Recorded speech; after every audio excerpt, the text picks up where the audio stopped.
So what are you going to be looking for with the Cubs? The Cubs, great game of ours. It's going to be a lot of fun. Yeah. Going to be both teams are very interesting for different reasons. Right. And the Cubs for me is I think the outlier is going to be the back end of the rotation. How well the back end of the rotation can hold up. Shota Imanaga already looks well worth the money.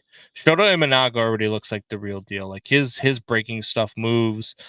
He's already pitching better than Yamamoto, who got 10 years, $500 million from the Dodgers. Boy, their $1.2 billion that they spent on two players looks amazing right now, doesn't it? One guy has an ERA of 45 after his first start, and the other guy is now implicated in an FBI investigation surrounding gambling. Like, yikes.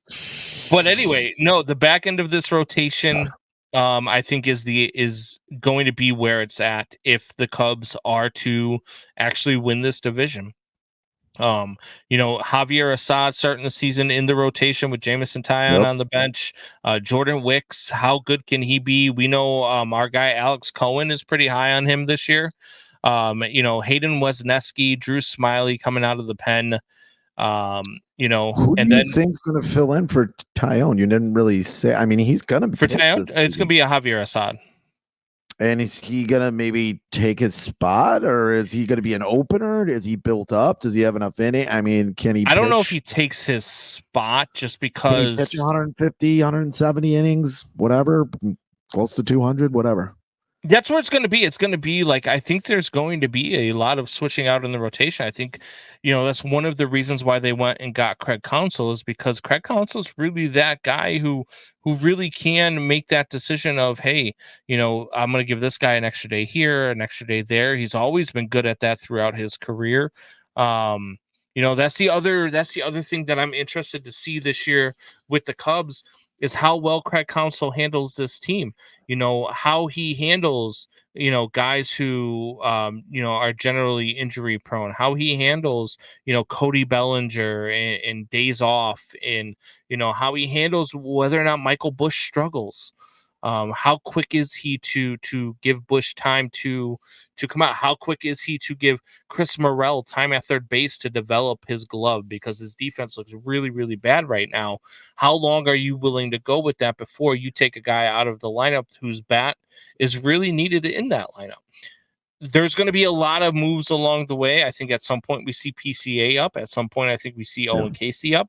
At some point, I think we see Matt Shaw up on this team. So how does that all look in the grand scheme of things, and where are they? Is this the year, in your mind, is this the year they win the division? I mean, worst division in the NL, not the worst division in the league. We know what that is. Yeah, they should win this division. Baseball, but the AL Central is probably the worst division, and NL Central is probably too. They should win this division. I think if there's any team that's going to give them a run, it's going to be the Cincinnati Reds.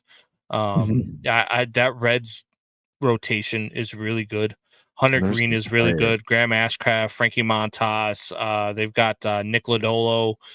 They've got a lot of good young pitching.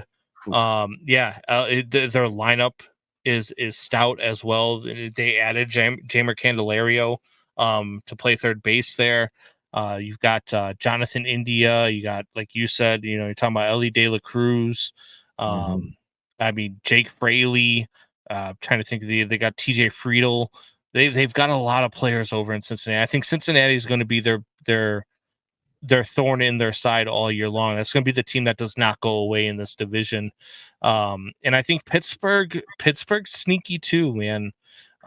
They've got young, good pitching as well. I know that Skeens is going to start in AAA. But once he comes up, he's not going to go back down. That dude is ridiculously good. Adding Aroldis Chapman to be a setup man for David Bednar, great move by the Pittsburgh Pirates. I think that this lineup that they have with Connor Joe, Rowdy Tellez that they picked up, Brian Hayes, O'Neal Cruz, having him back is huge as well. Not to mention you still have Brian Reynolds on that team as well, Andrew McCutchen. Yeah. They're pretty deep too. That's why I say this is a 3-team race in the Central. And those three teams are the Cubs, Reds, and Pirates. Are you going to mention the team, or do I have to? What team? Are you going to mention them, or do I have to? The bane of your existence. Oh, the Cardinals? The Packers of baseball.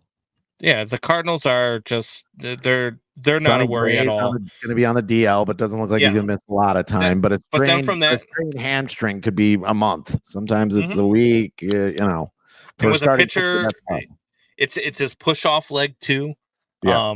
So, but then you got Miles Michaelis after that, Lance Lynn. They got some guy like just a bunch of guys that they're not good.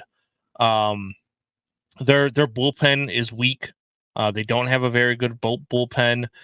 Their lineup is okay. I mean, when you're going to have Goldschmidt, Arenado, and Wilson Contreras right in the middle of that lineup.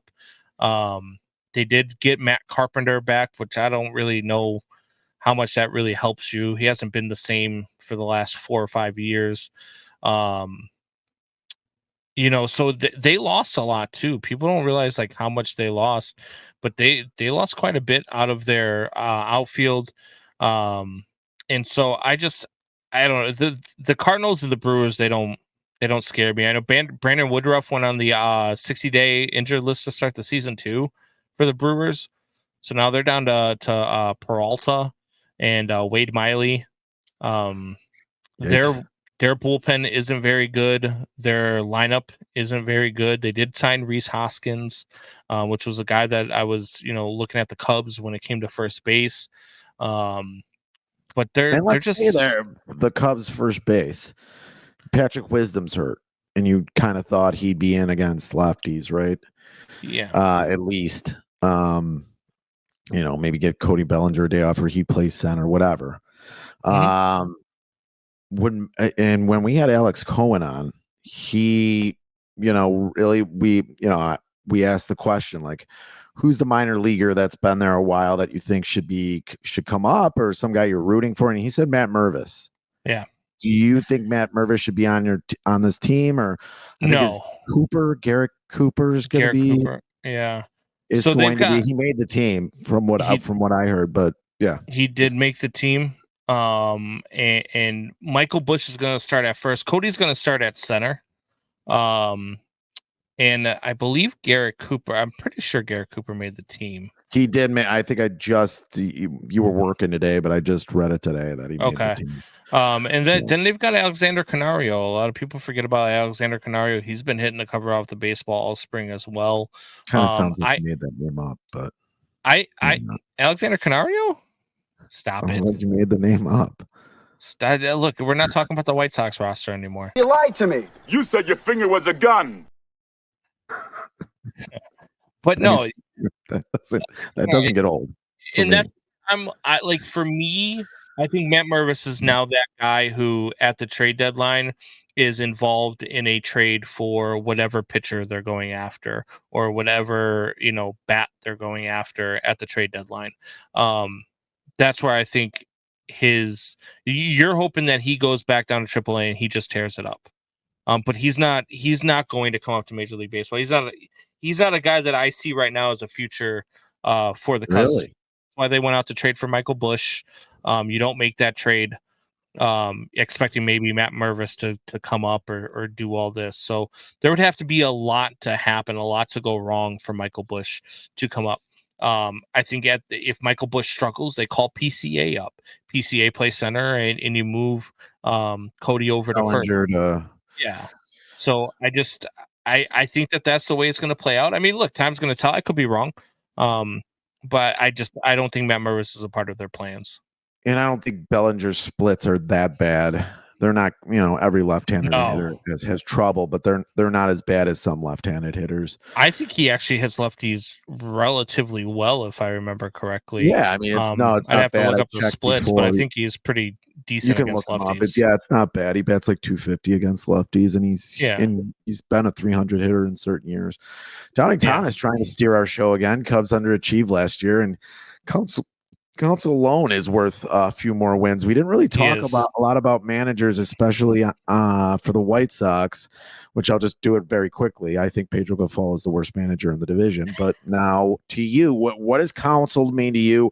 What this is very murky. This isn't football. This isn't basketball. This isn't even hockey, where you don't really know what a manager means to a Right. team. What are you putting? Do you give them a few more wins? Do you give them more?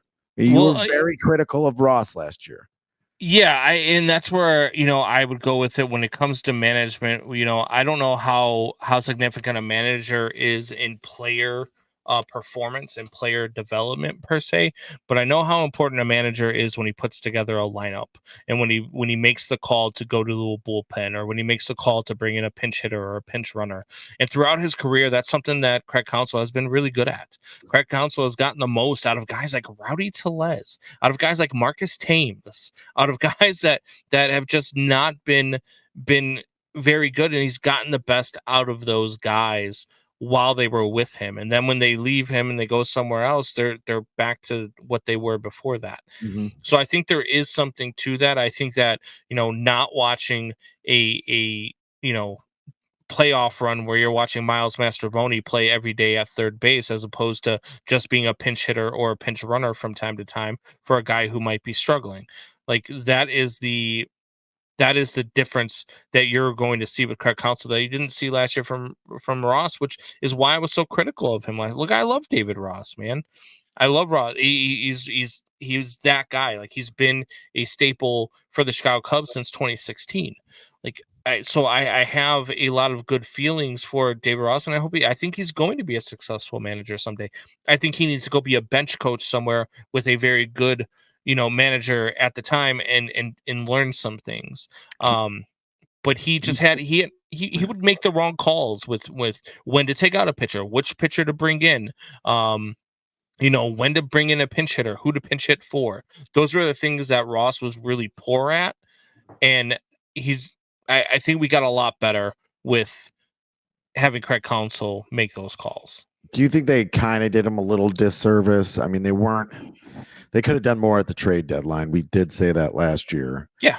Maybe they don't want it. And Jed Hoyer has been a lot like Theo was, where he plays it close to the vest. They don't like to trade a lot of their prospects, which I actually think is smart, but that did play against them, why that 2016 team didn't win more. I think they valued their prospects a little bit too much, but yeah, I don't think he had much. I mean, you used to yell that they're playing Miles Mastrobuoni, but they didn't really have much for him to go to. He couldn't really go to the well. I disagree with that, because you still have Chris Morel sitting on the bench. And that bat is not a bat you can have sitting on the bench while you're playing Nick Madrigal and Miles Mastrobuoni. Like, that was it was ridiculous. And then, when you're in certain situations, look, Mark Leiter Jr., great person. I just don't want him in a pressure situation. And you learned that he had a very great first half of the season, and then starting in June, he was on a decline. Well, the Cubs had a game in August where they were down 8-0 early versus the Pittsburgh Pirates. Like, it was just a bad start to the game, 8-0 very quickly. They battled it back. They made it 8-6. And when they battle it back, they make it 8-6. They've got all the momentum. And what does he do? He calls in Mark Leiter Jr., who abruptly gives up 4 more runs, and all of a sudden you're back down 12-6, and all of the wind is out of your sail. Like, they losing that game right there. I remember that game. Actually, I watched that game. Yeah, I remember and then that you game. lose the division by that one game. Like, those are the things that you're like, wow. Like that right there. Seiya Suzuki dropping the ball. People will remember that forever just because of when it happened in Atlanta and what was on the line. But all of those things, all of those mistakes led up to the reason why they needed that game so badly. And so for me, Seiya, you got to catch that ball for sure. But that's not the reason the Cubs didn't win the division. The division was lost last year. Is one of the very few times in my life I've put it on this division was lost by mismanagement.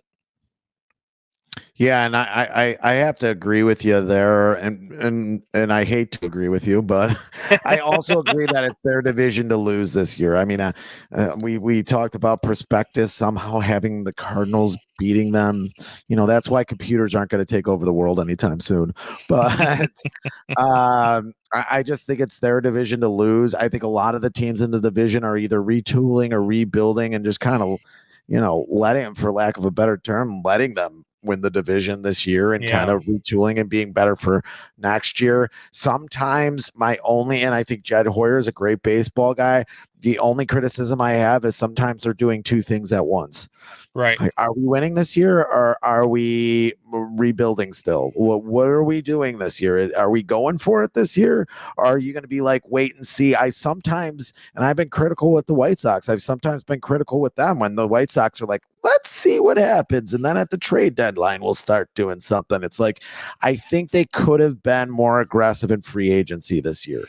I mean, if Jordan Montgomery goes somewhere or for 1 year, $5 million, I mean, the Cubs couldn't do that. Well, Here's the thing that, and I know I get what you're saying with, like, you're always like, well, what do you care about what the Cubs do with their money? Why do you care about how the Cubs spend their money? I don't care about what the Cubs do with their money, but at some point, right? If you're going to, like, right now, let's take the shortstop position, right? They signed Dansby Swanson last year to a 7-year deal. They've got 5 guys in the minors right now that within the next 3 years are going to be major league ready at shortstop. Now, if you go out and you sign Cody Bellinger, which they did, now you've got another guy who can play the outfield but also play first base. But then you traded for Michael Busch. Now you got a guy for the next what they give Cody Bellinger, the 2-year deal, right? Or 2-year deal. It's a lot of options with a lot of opt-outs, right? Yep. But you've got about 4 or 5 outfielders that are major league ready actually right now. PCA, Owen Casey, Alexander Canario. You're looking at all of these guys that are major league ready right now. Then you look at the pitching rotation, right? Now you say Jordan Montgomery or even Blake Snell at the time. Go and get one of those guys. You see the contract that Blake Snell got. He didn't get a ton of money. He only got a shorter term deal. He got $62 million. But wait, let's stay there then. If you don't mind, I don't mean to cut you off, but $62 million, only 2 years. You're telling me the Cubs didn't have money to do that for Blake Snell? Jordan Montgomery is going to get less. How do you know that Blake Snell was willing to come to Chicago for that? I don't know what the conversations are, but only 2 years. I mean, it wasn't the long contract Blake Snell thought he was going to get. And I get you with the long contracts, especially for pitchers. Right. I mean, I remember the Barry Zito contract. We're old enough to remember. Well, how about Yamamoto? Yamamoto.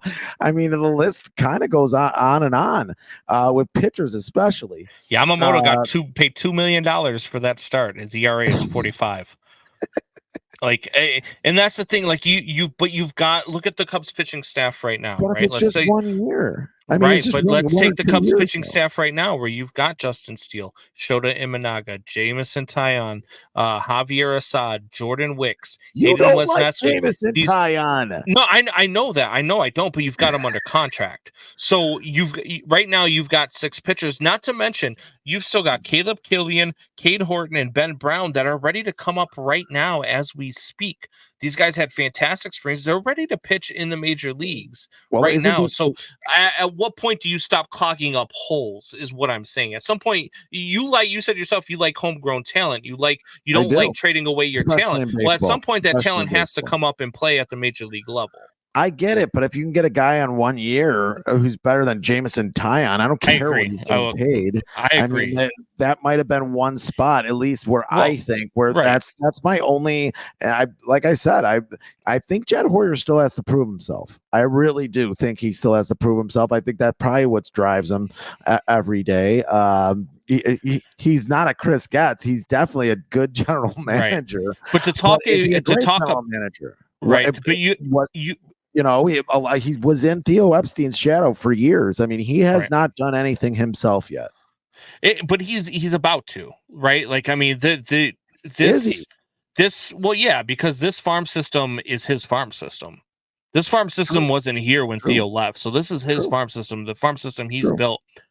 But when you talk about, like, if you're going to tell me that Blake Snell or Jordan Montgomery is coming here, but you're getting rid of Jameson Taillon, sure, I'm all for that. Eat the money, do whatever you got to do.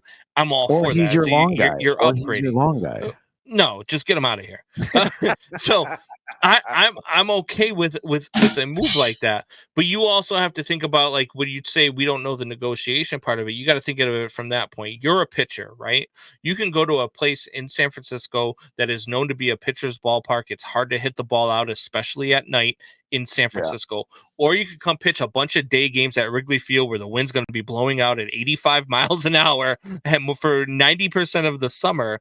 Which one are you going to choose for on a long-term deal? Now, if you're only getting 2 years, $63 million from San Francisco, but the Cubs are willing to give you 6 years, $340 million, you come take the ass whooping with the wind blowing out at 45 miles, 85 miles an hour, whatever it is. But for a short-term deal for less money, you're going to go to a better situation where you can pitch better and perform better and for your numbers. You're not going to Colorado. I agree there, but he only got 2 years. And when the wind's blowing in Wrigley, it's a big park. It is. Oh, yeah, when the wind's blowing in. But the wind's only blowing in for not even for maybe about a month of the season. The wind's actually blowing in at Wrigley. For the rest of it is blowing out. I see what you're saying, and yeah, I mean, I really wasn't just talking about Blake Snell. There was other pitchers out there that I think are better than Jameson Taillon. Is Jameson Taillon your fifth pitcher? Who's the fifth pitcher? Javier Assad, Jordan Wicks, Ben Brown, Cade Horton, and Caleb Killian right now are all better than Jameson Taillon. And Jordan Wicks is going to be your fifth? He'll probably be the fourth right now. He might actually move up to be the third, depending on however they run it. Alex Cohen was big on Wicks. Craig Counsell's he was. Craig Counsell came in and they asked him about, like, where do you see guys lining up in the rotation? He said it's not important to me whether you're the 1, you're the 2, you're only the 1, 2, 3, 4, and 5 on the first 5 games of the season. After that, it doesn't matter. You pitch when you pitch. So he a lot of blowing at Wrigley is most of the story. People will come, Ray. And urinal troughs. Yes. But anyway. But you're looking at guys that are going to come in and be able to do it. If Taillon struggles, I don't think Craig Counsell is going to hesitate to make him a long reliever or do something of that sort.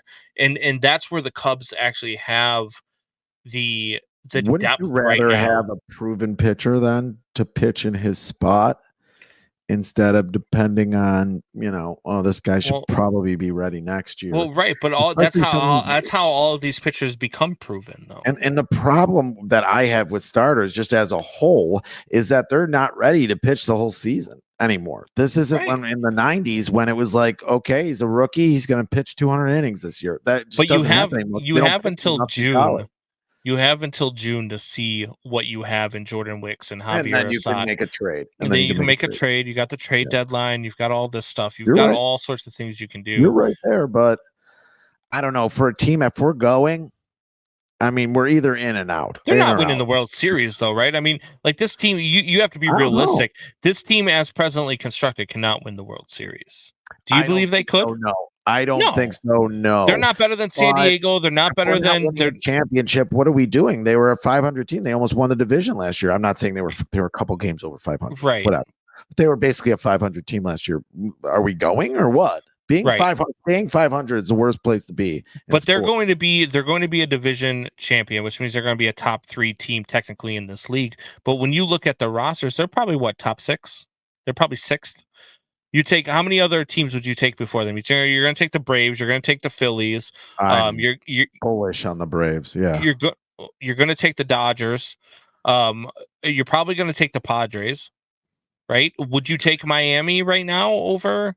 I think Dylan Cease is going to be great. So yeah, maybe I do. Yeah, the Padres. I just think they're dumb. What about the Giants? The Giants have a great roster too. They do, and they just got Snell. That's what I'm saying. So, like, winner twice, is he? you have to be realistic as a Cubs fan when you're looking at this. Look, are the Cubs going to be the best team in the Central? Yeah, they absolutely should be the best team in the Central. Are they the best team in the National League right now? Not by a long shot. They've still got a lot of work to do. And maybe next year, maybe you need to go ahead and find that whatever. Let's say I think you've already got the stud third baseman. Maybe you need to find that legit number one. Maybe you realize that Justin Steele isn't the legit number one. Maybe he is a better off as a number two, number three. So maybe you go out and he did slow down last year at the end of the year. Yeah. So maybe you go out and you get a top line guy, but you have to be realistic. Hey, we're not winning the World Series this year.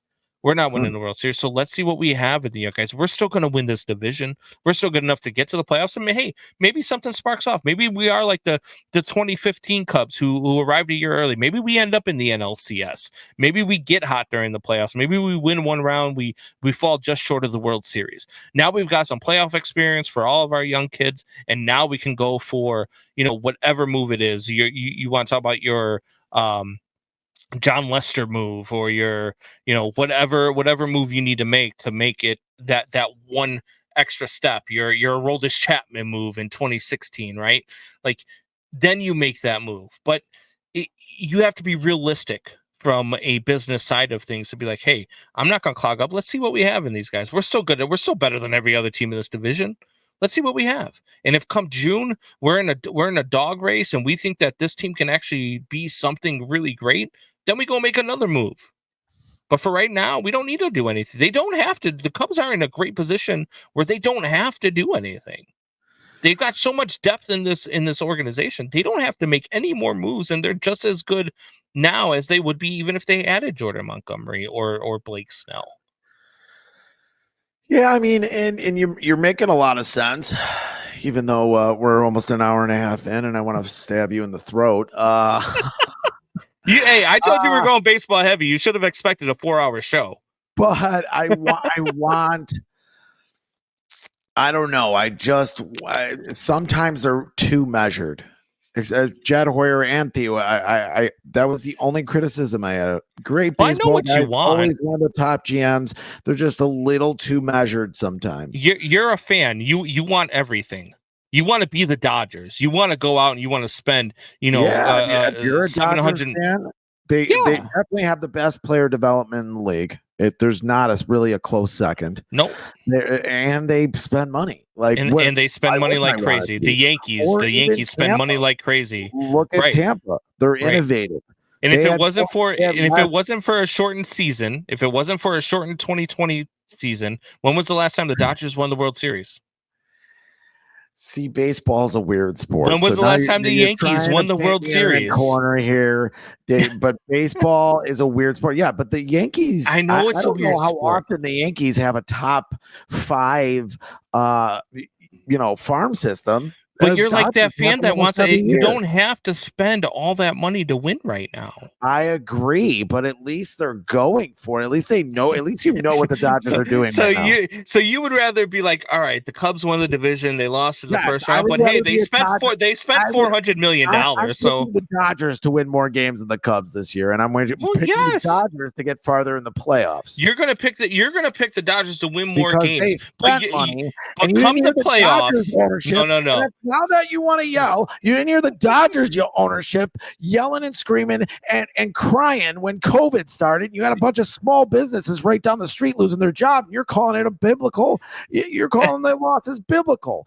I'm just saying the Cubs, should need more money. If you want to hit this scab, if you want to pick at the scab, you can. we can pick at the scab. But what I'm telling you is, it doesn't lead to winning championships. That the teams in this town act like they're in a small town, and this is not a fucking small town, and we deserve better. We do. But look, the Cubs aren't Jerry Reinsdorf. You got to stop. Yeah, you've got Sox PTSD. Point to where? Point to where they're not. Point to where they're not. Where the Cubs aren't Jerry Reinsdorf? Owner who said the losses were biblical when he had people right down the street losing their businesses, and he quadrupled his investment in the team. The team he bought for $900 million was almost worth $4 billion at the time, and he's crying about money. I'm sorry, that's a problem for me. Yes, they're not totally Jerry Reinsdorf, but they aren't far off. And that's Are you okay? Gibberish. Are you okay now? That's gibberish. Are you okay now? A little sweaty. So you asked me a question. I'm going to give you an answer. No, was there a question in there? There was a question in there. You said show me where inedible on Thursday while watching the game. You asked me a question. You said show me where the Cubs are not Jerry Reinsdorf. Okay. Here you go. The Cubs have spent over $100 million on a single player. They have given out a contract of over $100 million. And I'll agree with you there. They obviously take in a lot more money. They spend money. More.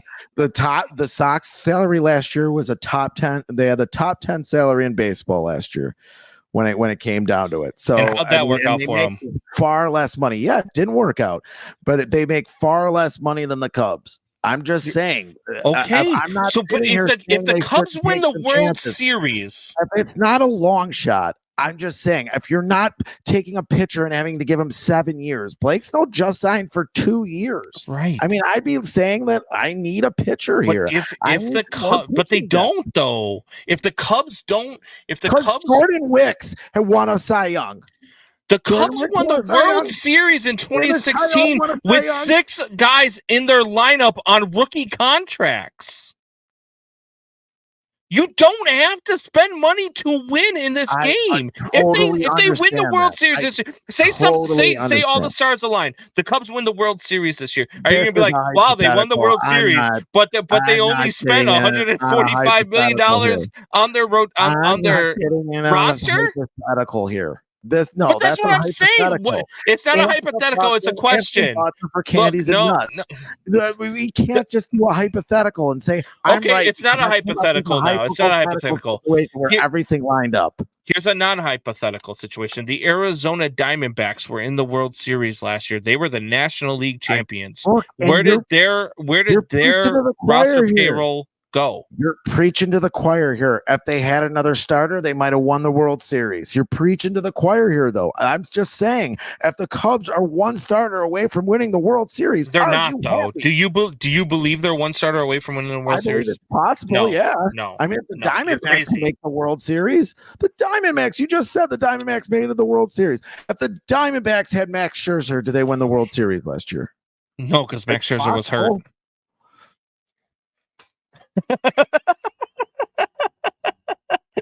If the Diamondbacks have Jacob deGrom, do they win the World Series? No, because Jacob deGrom was out having Tommy John. Pick the pitcher. Pick the pitcher. Pick the pitcher. It does. It. That's what I'm saying. You're talking about. And look, they built a good team. The Cubs are on a good run. I've said all of that before. Then I just said that. Theo's the only time I've ever been critical of Theo or Jed Hoyer is that they're way too measured sometimes. And they are the people that traded Quintana for 2 pretty good prospects, and Quintana didn't do much. But most of the time, they're way too measured, and they don't go for it in free agency as much. I don't need a long contract. I'm not saying that. Right. Jordan Montgomery is not signing a long contract. If Blake Snell got 2 years at $62 million, Jordan is probably getting 1 year with an option at $40 million. But my point is that you want you want them to spend money. You want them to go do this. You want them to go do that. Let's the Mets last year, highest payroll in all of baseball. They didn't even make the playoffs. The Mets are idiots. You talk about the Yankees. The Yankees lost in the first round of the playoffs last year. The Padres didn't make the playoffs last year. The Philadelphia Phillies, they did lose in the NLCS. The Padres last week, they traded the guys they got for Juan Soto and turned them into Dylan Cease. The Dodgers lost in the first round. The Dodgers lost in the first round of the playoffs last year. You just told me how great they are at spending money and building a player development.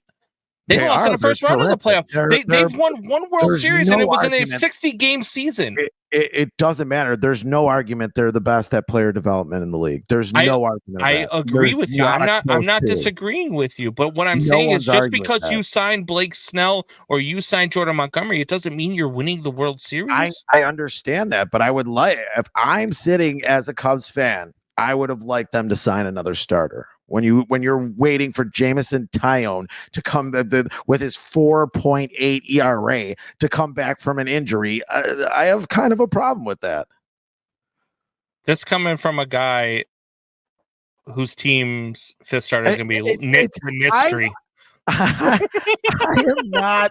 I am not. Some guy named Listerine is going to be your fifth starter. As a Cubs fan, I want another starter, especially if these starters are coming off the block with 1 and 2 year deal. And see, I disagree with you. I think they are just fine in the starting You're not rotation. giving a better argument, though. I'm sorry. Because what do you mean there's no better argument? They have the depth. They have the depth that they don't need to go make another signing. What do you mean? 200 innings. They're not going to pitch 200 innings this year.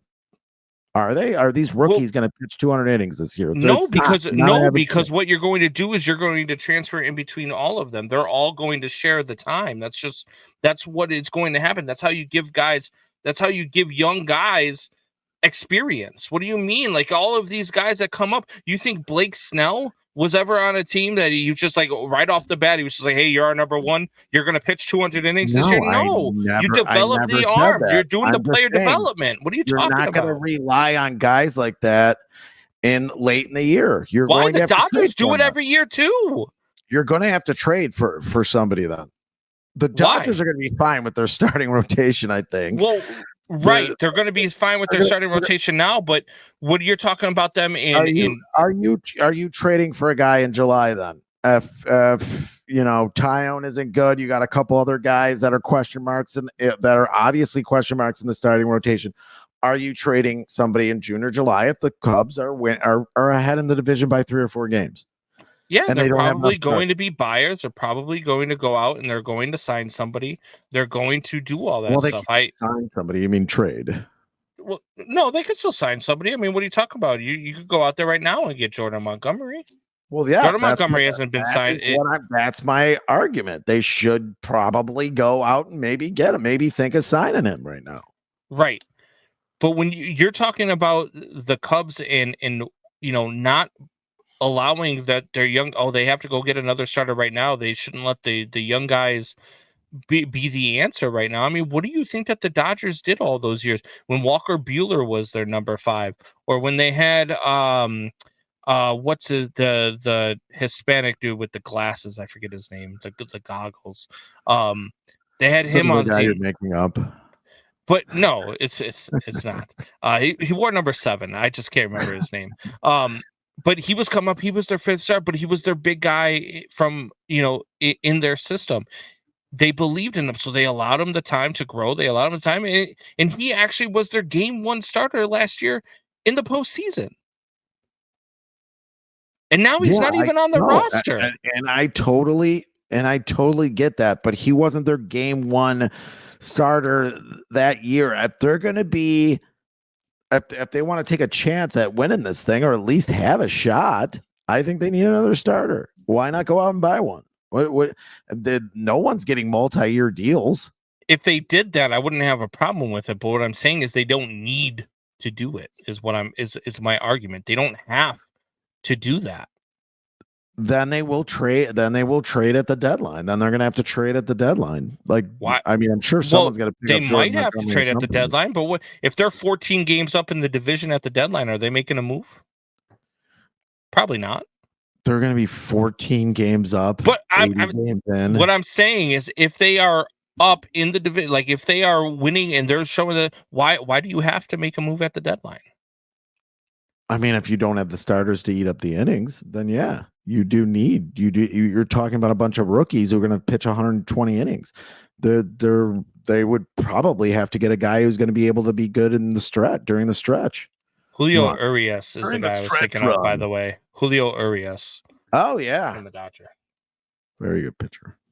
But yeah, of course he's a very good pitcher. But had they signed somebody instead of allowing him to pitch as a rookie, they wouldn't have known that. Yeah. I mean, you're going to have rookies who are going to pitch, or are guys who've only pitched a season or two. Yeah, you're going to have guys pitch. Well, no, they went out and signed a bunch of guys. He's not even in their rotation right now. I'm not saying you're going to go out and sign that. You have to go out and sign a bunch of guys. I'm saying the purse strings are a little too tight for me, especially for a team that should contend this year. Just a little bit. Yeah. It's okay to say that. No, it's not okay for a Sox fan to talk about some other team needing to spend money. I mean, I just told you the Sox were the top 10 in payroll last year. It's not about the Sox or Cubs. I'm saying if I'm sitting there as a Cubs fan, I would like them to pay to spend a little bit more money. They don't have to go out and be the fucking Dodgers and spend $350 million a year. They don't have to have $1 billion. They did go out and spend money on pitching this year. They went out and got Shota Imanaga on a 5-year, $80 million deal. I know they got Shota. He covers up. What's his name who left? That he covers up a starter that was already eating up innings. I mean, that's what he covers up. I'm saying they need someone in addition, like you just said, like next year, they got to get a top. I don't think they have to get a top line starter now. I'm not saying they have to do that. I'm saying that they probably should have somewhat, be looking at Jordan Montgomery or somebody like him. So basically, you couldn't find anything wrong with this Cubs team who's going to win the division. So you're like, you know what I'm going to argue about? They should have spent more money. Yeah. Bastards. They should have another starter on this team, and they shouldn't be relying on Jameson Taillon's back, who you don't like anyway. Jameson Taillon, because he's not good. He's very inconsistent. He's just not a guy I want out there every fifth day. I'm not trying to pick on anything. You're bristling because they can't sign a starting pitcher on a 1-year deal. I'm bristling because I don't think that they need to. We're just that we have a difference of opinion. You think that they should have gone and spent more money. I don't think that they needed to. I think that Javier Assad is really good. I think that Jordan Wicks is really good, and I think that both of them are going to be just fine in the rotation.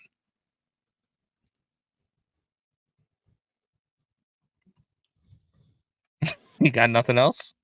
I'm looking up Javier Assad's stats right now. You are and always have been penis cancer in human form.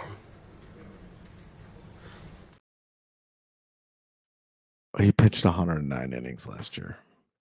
Mm-hmm. Well, how many innings do you think he can pitch this year? 150, maybe. He pitched out of the bullpen last year, so he was only 1 or 2 innings here and there.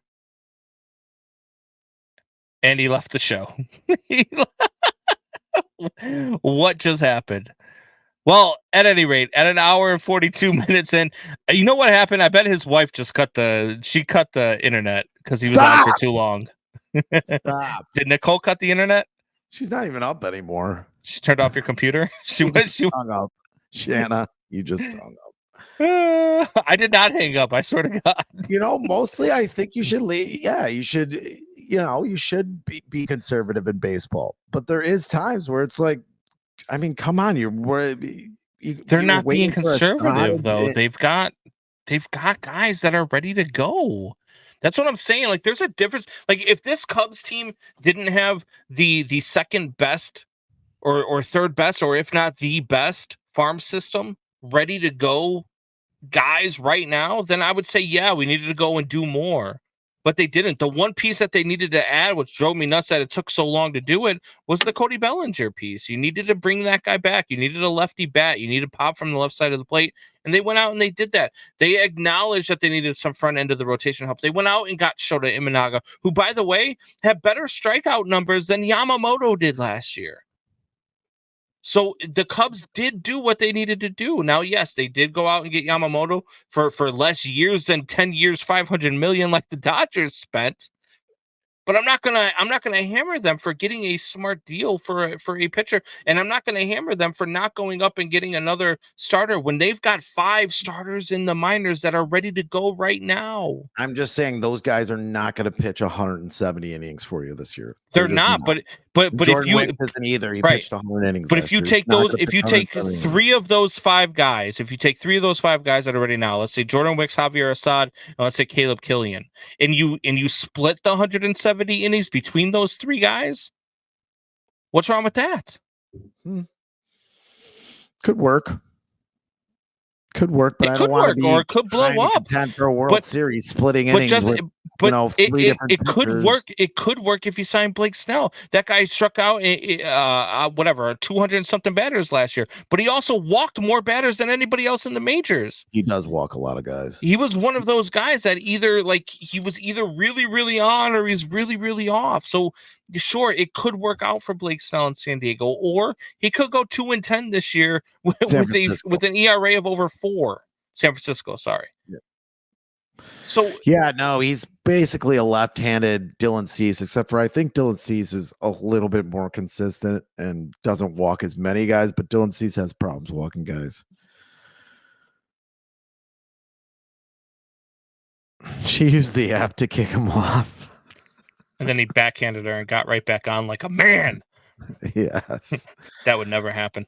It's a good conversation. It's something we should track this year. Let's see how Jordan Wicks, Assad, let's see how these kids do. I'm definitely going to be If they tracking do that. well, you win the conversation. If they Okay. don't, I still win the conversation. I'm going to burn your house to the ground. I'm going to burn your house. I still win the conversation.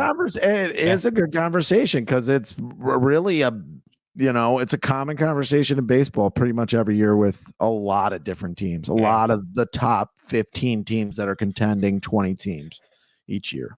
So Yeah. No, It I mean, I agree.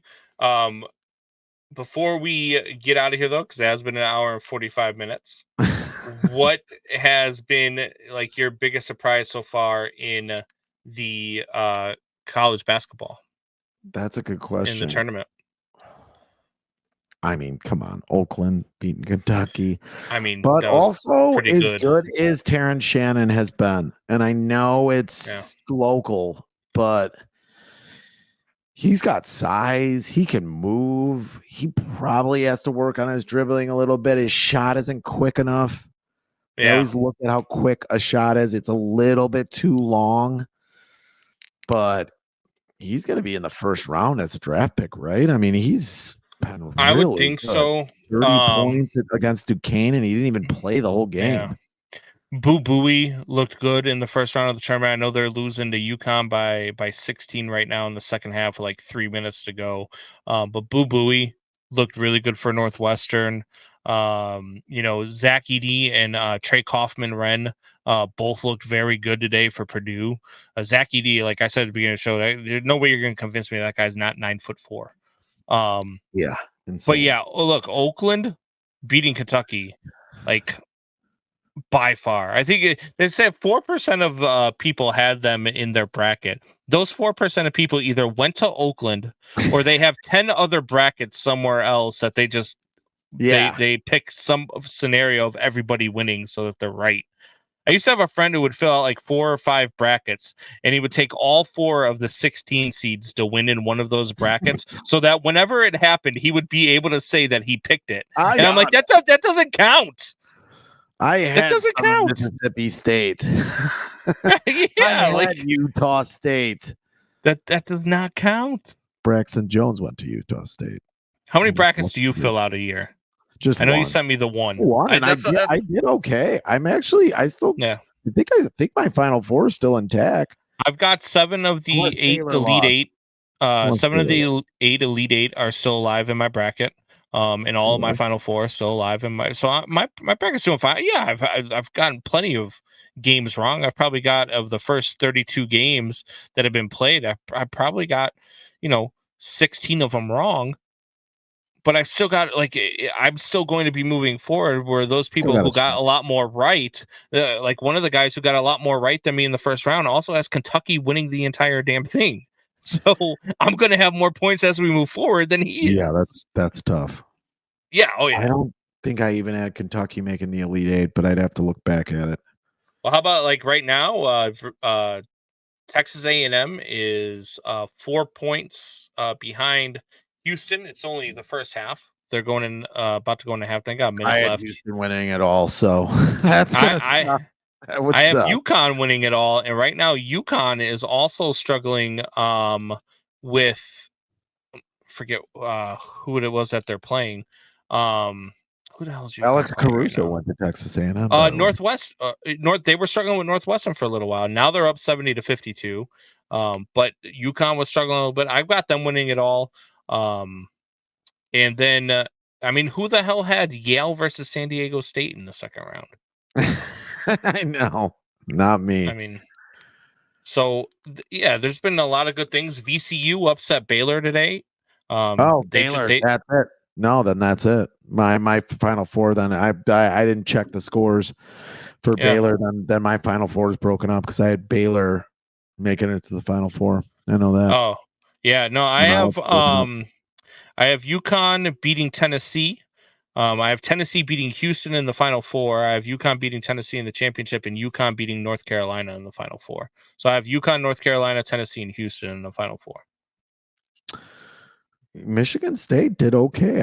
North Carolina didn't look great against Michigan State the other day, but Izzo gets them ready to play. Michigan State had a chance to win. They were up 28-20 at one point. And here's something for you guys in the future. Next time you fill out a bracket, do not pick against Michigan State in the first round. Yeah. Tom Izzo does not lose. He might lose by 40 in round 2, but he does not lose in the first round of the tournament. And they were in that game. They were in that game against North Carolina, who has a great team, was way more talented. Yeah. So, yep. Yeah. So, I mean, we'll see. We'll see what it comes down to. I mean, Duke looked really good today. But again, they're playing the James Madison team. It was a Cinderella. I had them beating Duke in my bracket just because I thought that Duke, always finds a way to blow it up. In the second round. But now they're going to play. I believe they're going to play Houston. If Houston advances today versus Texas A&M, so I'll have to watch that. Yeah, for sure. So hopefully, stab you in the throat. It's 43-38. Houston leads at halftime over Texas A&M. So that's it for Combs and Fitz. It's been a wonderful almost 2 hours with you guys. Yeah, I know. But we are going to go ahead and get out of here as something just came up with StreamYard throwing an ad up there or something. Let's apparently. Go StreamYard. StreamYard. We got so many listeners now. They're just knocking down our door. That's what it is. All 3 of them right now. If you build it, they will come. So, all right. That's going to be it for us. We will see you guys next Monday. Maybe if baseball's on, I might not show up. Unbelievable. You lied to me. You said your finger was a gun. I love that one. You said your finger was a gun.